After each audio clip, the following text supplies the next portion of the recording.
Hi guys, तो आज की वीडियो में अपन बात करने वाले हैं कि पोर्टफोलियो को कैसे बनाया जाता है। पोर्टफोलियो बनाने के पहले आपको काफ़ी सारी चीज़ें ध्यान में रखनी होती है।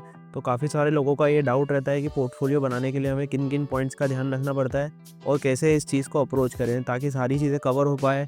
आपकी डाइवर्सिफिकेशन, सेक्टर अलोकेशन या फिर जो आपका ओवरऑल एसेट अलोकेशन है उसका भी ध्यान रखा जाए और पोर्टफोलियो भी अच्छी तरीके से बन पाए। तो दोस्तों चलिए आगे बढ़ते हैं इस वीडियो में और जानते हैं कि पोर्टफोलियो बनाने के लिए आपको क्या-क्या चीज़ों का ध्यान रखना होता है।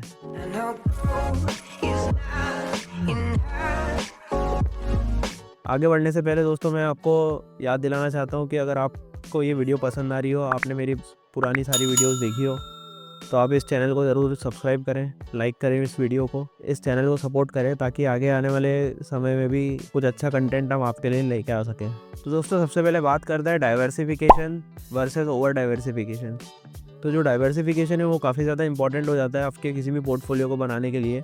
आप अगर कंसंट्रेट बेट लेते हैं तो आपकी रिस्क जो है वो काफ़ी हद तक बढ़ जाती है, लेकिन इस रिस्क को ज़्यादा ओवर डाइवर्सिफाई भी नहीं करना होता है ताकि आपको अगर कोई शेयर आपका मल्टीबैगर बनता भी है आपके पोर्टफोलियो में तो उसका बेनिफिट मिल पाए।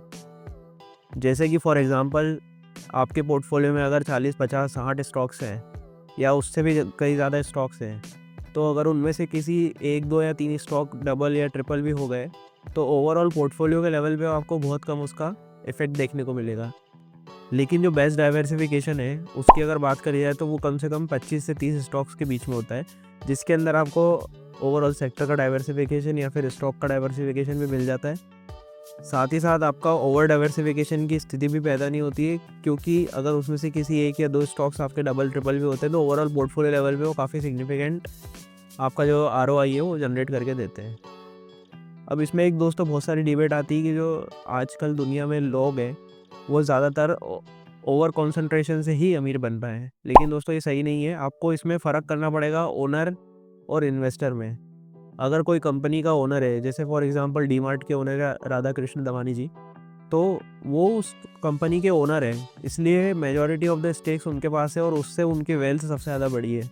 सिमिलरली अगर अपन फॉरेन के एग्जांपल लें तो मार्क जुकरबर्ग हो गया या फिर जेफ बेजोस हो गया, तो मोस्ट ऑफ द शेयर्स जो है वो उनके पास हैं उस कंपनी के, इसलिए वो इतने ज़्यादा अमीर बन पाए हैं। सिमिलरली एज ए इन्वेस्टर अगर आपको इसको अप्रोच करना है तो इन्वेस्टर एक पर्टिकुलर लेवल तक ही उसके अंदर अपना जो लोकेशन है वो कर सकता है।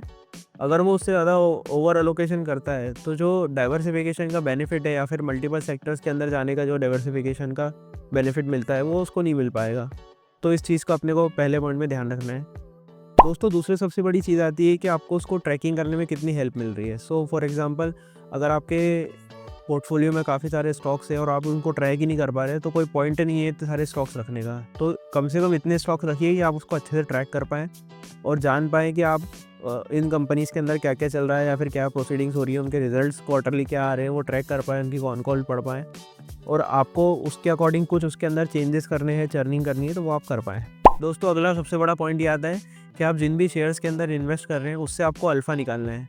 इट मीन्स कि जो बेंचमार्क है या फिर जो निफ्टी है या जिस भी आप बेंचमार्क को अपना अंडरलाइन मानते हैं उससे आपको ज़्यादा अल्फ़ा निकालना है या फिर आपकी जो कंपनी है वो मार्केट से ज़्यादा अच्छा परफॉर्म कर रही है, तभी तो कुछ एक्टिव इन्वेस्टिंग का मतलब है। अदरवाइज़ आप म्यूचुअल फंड के अंदर जाइए और शांति से बिना किसी टेंशन के आप उससे अच्छा रिटर्न बना सकते हो उसके अंदर।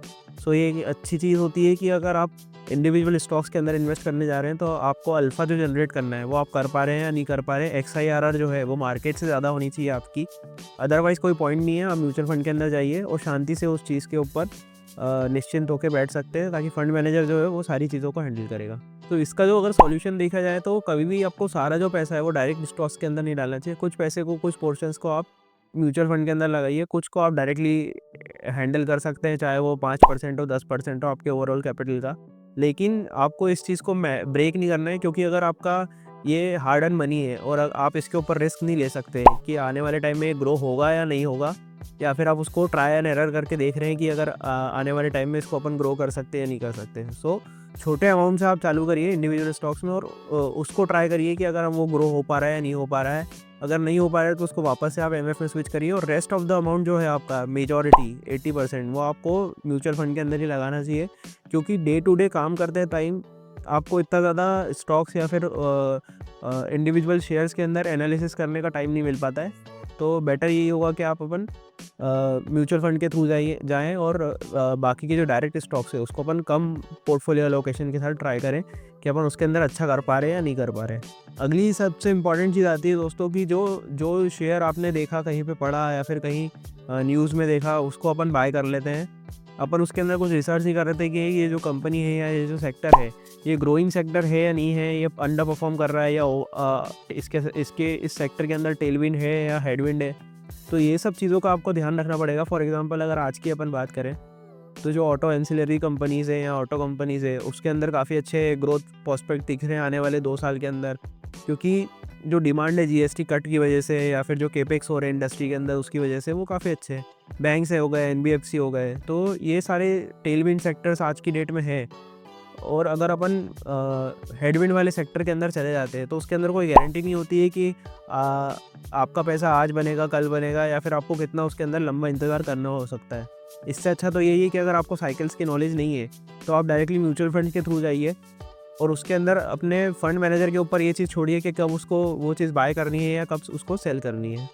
सो दोस्तों, ओवरऑल इसका कंक्लूजन यही निकल के आया कि आपका पोर्टफोलियो जो है वो इस तरीके से बनना चाहिए कि उसके अंदर डाइवर्सिफिकेशन या ओवर डाइवर्सिफिकेशन का ध्यान रखा जाए, किस सेक्टर के अंदर अपन पैसा लगा रहे हैं उस चीज़ का ध्यान रखा जाए, और सबसे इम्पॉर्टेंट चीज़ कि जो आप पैसा लगा रहे हैं वो मार्केट से ज़्यादा रिटर्न आपको जनरेट करके दे रहा है या नहीं दे रहा है। अगर नहीं दे रहा है तो इससे बेटर ये है कि आप म्यूचुअल फंड के थ्रू जाइए और वहीं पे अपना पैसे को ग्रो करने का कोशिश करिए। 5-10% आप ओनली ओवरऑल अलोकेशन जो है आपका पोर्टफोलियो फॉर एग्जांपल 100 रुपये का है तो उसमें से 5 या 10 रुपये आप डायरेक्ट स्टॉक्स के अंदर ट्राई एंड एरर के पर्पस के थ्रू लगा सकते हैं। लेकिन आपका जो हार्ड एंड मनी है उसको अगर आपको काम पे लगाना है और काफ़ी अच्छे से ग्रो करना है कंपाउंडिंग के साथ, तो म्यूचुअल फंड के थ्रू जाना या फिर उस नज़रिए से उस चीज़ को देखना ज़्यादा बेटर रहेगा। तो दोस्तों, अगर आपको म्यूचुअल फंड के अंदर भी कुछ प्लानिंग करनी हो या फिर आप कुछ अपने इन्वेस्टमेंट करने का सोच रहे हैं, उसके अंदर आपको कंसल्टेशन चाहिए हो, तो आप डायरेक्टली डिस्क्रिप्शन के अंदर लिंक दिया हुआ है उसके अंदर जाके आप मुझसे कांटेक्ट कर सकते हैं। I am AMFI registered mutual fund distributor. तो आपको अगर एमएफ से रिलेटेड कुछ प्लानिंग चाहिए हो तो आप मुझे बता सकते हैं और अपन उसके ऊपर डिस्कस करके आगे का सॉल्यूशंस जो है आपके वो निकाल सकते हैं गोल बेस्ड प्लानिंग के साथ। तो दोस्तों, आई होप कि आपको इस वीडियो से कुछ ना कुछ वैल्यू एडिशन मिला होगा और आपको इस वीडियो से ये पता लगा होगा कि अपन को पोर्टफोलियो किस तरीके से प्लान करना चाहिए। उसके अंदर आपकी सारी चीज़ें काउंट होनी चाहिए, डाइवर्सिफिकेशन सेक्टर के बेसिस पे भी, ओवरऑल एसेट एलोकेशन के बेसिस पे भी, और आप एडिशनल अल्फा जनरेट कर पा रहे हैं या नहीं कर पा रहे हैं मार्केट के ऊपर, वो भी इंपॉर्टेंट है उस चीज़ के अंदर। आई होप कि आपको ये वीडियो पसंद आया होगा। मिलते हैं ऐसे ही अगले वीडियो में।